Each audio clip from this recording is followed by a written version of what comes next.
This channel does not promote any violent, harmful, or illegal activities. All content provided by this channel is meant for an educational purpose only. হাসিনাকে ফেরত চায় বাংলাদেশ। তার বিরুদ্ধে দায়ের করা হয়েছে শতাধিক মামলা। কিন্তু ভারত সরকার যদি বাংলাদেশের প্রাক্তন প্রধানমন্ত্রী শেখ হাসিনাকে ফেরত না পাঠায়, তবে এদেশে এসেই হাসিনাকে জিজ্ঞাসাবাদ করতে চায় জাতীয় স্বাধীন তদন্ত কমিশন। ভারত অনুমতি দিলেই হাসিনাকে জিজ্ঞাসাবাদ করতে আসবে তারা। সোমবার 6 জানুয়ারি রাজধানী ঢাকার রাওয়া ক্লাবে আয়োজিত এক অনুষ্ঠানে একথা জানান কমিশনের সভাপতি মেজর জেনারেল আলম ফজলুর রহমান।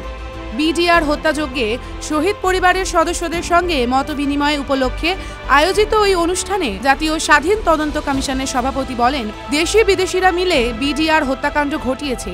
শুধু একথা বললেই হবে না, ভারত জড়িত বললেই হবে না, তার সপক্ষে প্রমাণ হাজির করতে হবে। এই সময় ছোট বড় সব প্রমাণ গুরুত্ব দিয়ে দেখা হবে। বাংলাদেশের প্রাক্তন প্রধানমন্ত্রী শেখ হাসিনাকে দেশে ফেরত আনার প্রসঙ্গে তিনি বলেন, ভারত শেখ হাসিনাকে দেশে না পাঠালে তাদের অনুমতি পেলে তদন্ত কমিশন ভারতে গিয়ে শেখ হাসিনাকে জিজ্ঞাসাবাদ করবে। কোনো নিরাপত্তা ও গাড়ি না দিলে কাজ চালিয়ে যাওয়া হবে। মেজর জেনারেল আলম ফজলুর রহমান বলেন, বিডিআর হত্যাকাণ্ডে জাতীয় স্বাধীন তদন্ত কমিশন নিরপেক্ষ থাকবে। নিরপেক্ষ থেকেই সবার সহযোগিতা নিয়ে তদন্ত কাজ চালানো হবে। বিগত 16 বছরে বিডিআর হত্যাকাণ্ডের বহু প্রমাণ নষ্ট হয়ে গিয়েছে। এখন যা হওয়ার তা খোলামেলাভাবেই হবে।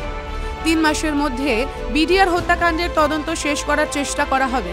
এই আশ্বাস দিয়েই তিনি বলেন, সময় বাড়ানোর কোনো ইচ্ছাই নেই, তবে প্রয়োজন হলে সময় বাড়ানোর আবেদন করা হবে। কমিশন চায় সবাই যেন ন্যায্য বিচার পায়। TV9 Bangla digital.